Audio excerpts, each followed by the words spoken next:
మీ మోకాల నొప్పులకు ఎటువంటి సర్జరీ లేకుండా ఎపియాన్ పెయిన్ క్లినిక్ అందిస్తున్న అత్యాధునిక చికిత్స. చైనాలో వ్యాపిస్తోన్న హ్యూమన్ మెటాప్ న్యూమో వైరస్ హెచ్ఎంపీవీగా పిలుస్తున్నటువంటి వైరస్ ఎంత డేంజర్? గతంలో మనం చూసినటువంటి కోవిడ్ కంటే డేంజరా, లేకపోతే ఇంకా కొంచెం తక్కువ, లేకపోతే కోవిడ్ స్థాయిలోనే ఉంటుందా? అసలు ఎలాంటి జాగ్రత్తలు తీసుకోవాలి? ఆ దేశం నుంచి మిగతా దేశాలకు స్ప్రెడ్ అయ్యే అవకాశం ఉంటుందా? ముఖ్యంగా మన భారతదేశానికి వస్తే ఏంటి పరిస్థితి? అసలు దాని లక్షణాలు ఎలా ఉంటాయి? ఎలాంటి జాగ్రత్తలు తీసుకోవాలి? ఇవన్నీ మనకు వివరించేందుకు ప్రస్తుతం మనతో పాటు ఉన్నారు మనందరికీ తెలిసిన మల్లిక్ పరుచూరి గారు. గతంలో కోవిడ్ టైంలో కూడా ఆయన ఎంతోమంది ప్రజలకు, బాధితులకు సలహాలు ఇచ్చి వాటి ద్వారా వాళ్ళ ప్రాణాలు కాపాడగలిగారు. సో ఒక్కసారి ఆయనతో మాట్లాడదాం, మరిన్ని వివరాలు తెలుసుకుందాం. నమస్తే అండి మల్లిక్ గారు. నమస్తే మేడం. ఎలా ఉన్నారు?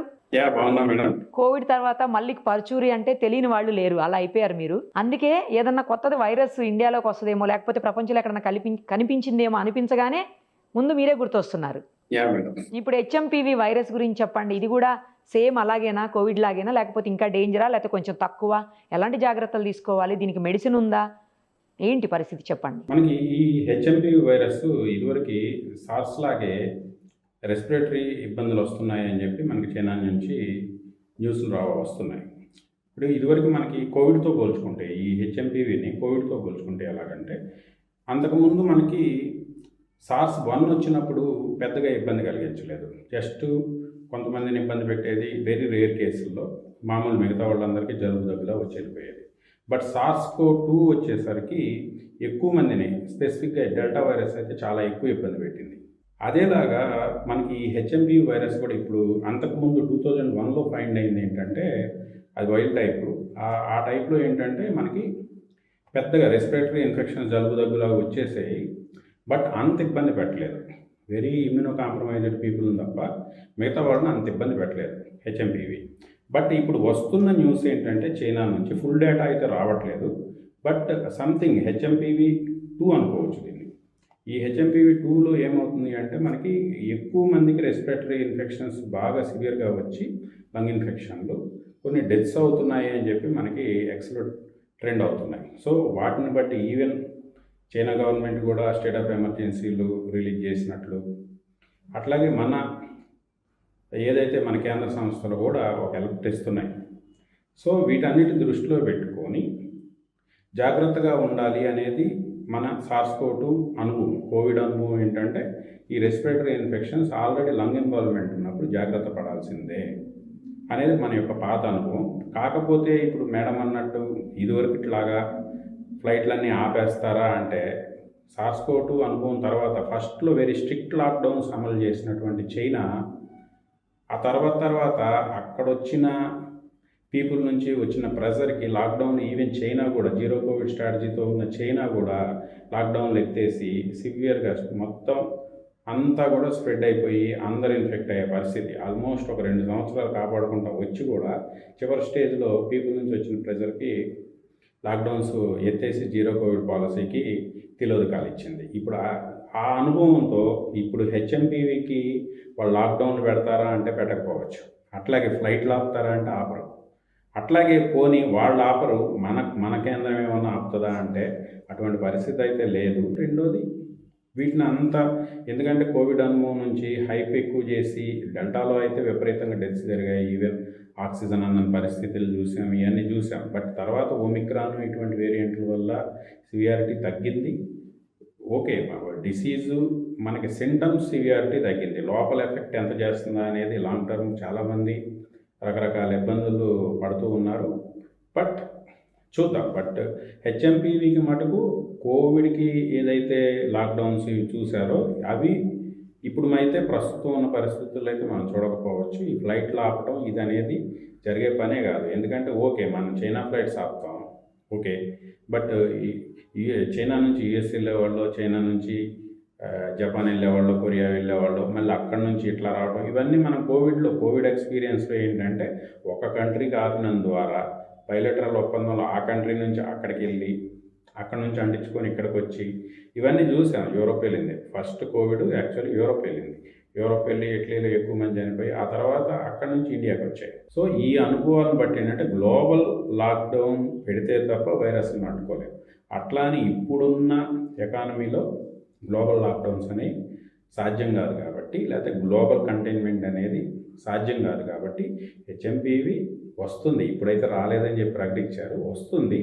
బట్ ఏం చేయాలి దీనికోసం అనేది మటుకు అది ఫ్యూచర్లో. ఎందుకంటే ప్రస్తుతం ఉన్న డేటా ప్రకారం హెచ్ఎంపీవీకి ఎటువంటి ట్రీట్మెంట్ లేదు. రెబావైరిన్ అని చెప్పి ఒకటి ఉంది, అది కూడా మనకి టెస్ట్ ట్యూబుల్లో అది కంటైన్ చేయగలిగింది, కానీ డిసీజ్ని రిప్లికేట్ అవ్వకుండా, వైరస్ని రిప్లికేట్ అవ్వకుండా టెస్ట్ ట్యూబ్లో ఆపగలిగింది. బట్ రెబావైరిన్ ఇన్ వివోలో మటుకు యానిమల్ స్టడీస్లో కూడా సక్సెస్ కాల.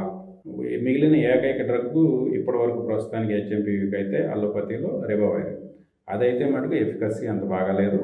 అట్లాగే ఎటువంటి వ్యాక్సినేషన్స్ ఇప్పటివరకు అందుబాటులో లేవు. ఎందుకంటే ఇదివరకు అది జస్ట్ జలుబు దగ్గులా వచ్చిపోయింది కాబట్టి దాని మీద ఎక్కువ కాన్సన్ట్రేషన్ చేయలేదు. బట్ ఇన్ స్పెసిఫిక్గా ఇప్పుడున్న పరిస్థితుల్లో మనం దీన్ని కంటైన్ చేయలేం కాబట్టి, ఎందుకంటే ఇప్పుడున్న పొలిటికల్ అండ్ ఎకనామికల్ సినారియోలో, గ్లోబల్ పొలిటికల్ అండ్ ఎకనామిక్ సినారియోలో గ్లోబల్ షట్డౌన్ కానీ గ్లోబల్ లాక్డౌన్ కానీ ఇవన్నీ సాధ్యపడవు కాబట్టి వైరస్ వస్తుంది. ఒక చోట స్టార్ట్ అయిందంటే ప్రతి చోటకి స్ప్రెడ్ అవుతుంది. దాని నేచర్ అది కాక అది ఎయిర్బోర్న్ వైరస్ కాబట్టి, ఎయిర్బోర్న్ కాబట్టి ఖచ్చితంగా అందరికి వస్తుంది.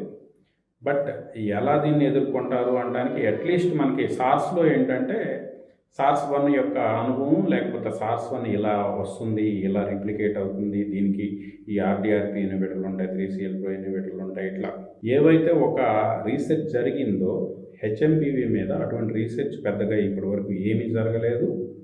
సో ఒకవేళ అగ్రెసివ్కి వస్తే SARS-కి ఏదైతే మనకి కనీసం మినిమం కొన్ని వెపన్స్ చేతిలో ఉండినాయి, అట్లీస్ట్ మినిమం అండర్స్టాండింగ్ ఉంది కాబట్టి కొంచెం స్పీడ్గా దాన్ని ఏదో కొంత చేయగలిగాం. బట్ హెచ్ఎంపీవీ కానీ నిజంగా వైల్డ్ మ్యుటేషన్స్ తీసుకొని అగ్రెసివ్గా వస్తే మటుకు ప్రస్తుతం దాని మీద ఉన్న సైంటిస్టులకు ఉన్న అవగాహన చాలా తక్కువ. దాని మీద ఎటువంటి ట్రీట్మెంట్లు ఇంకా డెవలప్ కాలేదు, అట్లాగే ఎటువంటి వ్యాక్సిన్స్ ఇంకా రాలేదు. సో ఇవన్నీ డెవలప్ చేసుకోవటానికి టైం ఎక్కువ పడుతుంది. ఎందుకంటే ముందు అది అసలు వైరస్ ఎలా బిహేవ్ చేస్తుంది, లంగ్ మీద బ్రాంకో ఇష్యూస్ వస్తున్నాయి, ఇవన్నీ అయితే ఉన్నాయి.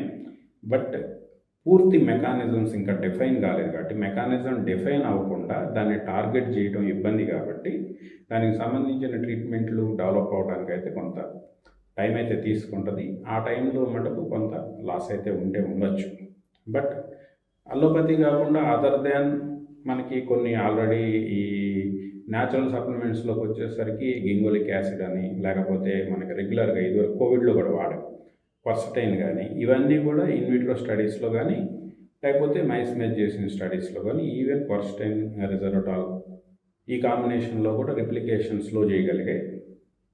సో ఇటువంటి వాటి మీద పూర్తి అవగాహన కల్పించుకోవడానికి, పూర్తి ట్రీట్మెంట్లు చేయడానికి కొంత టైం అయితే పడుతుంది. బట్ క్వర్సటైన్ పైటోజోమ్స్ అబ్జార్ప్షన్ పెంచుకొని యూజ్ చేయడం వల్ల, లేకపోతే గింగో బిలోబా ఎక్స్ట్రాక్ట్స్ అంటాం, దాంట్లో గింగోలిక్ యాసిడ్ అని ఉంటుంది. ఈ గింగోలిక్ యాసిడ్ లాంటివి కూడా దాని యొక్క కల్చర్లో రిప్లికేషన్ ఆపగలిగాయి.